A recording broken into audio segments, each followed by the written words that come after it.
Вчера околу 14 часот и 30 минути на патот Неготино градско во близина на локалитетот Стоби при контрола на товарно возило Форд со скопски регистарски ознаки управувано од ВТ на 33 години од Скопје, во товарниот дел на возилото полициски службеници пронашли 18 мигранти од Бангладеш, сите полнолетни.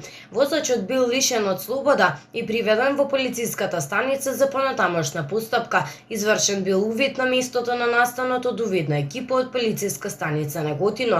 Известен бил јавен обвинител, а мигрантите се сместени во прифатниот транзитен центар Вино Југ Евгелија.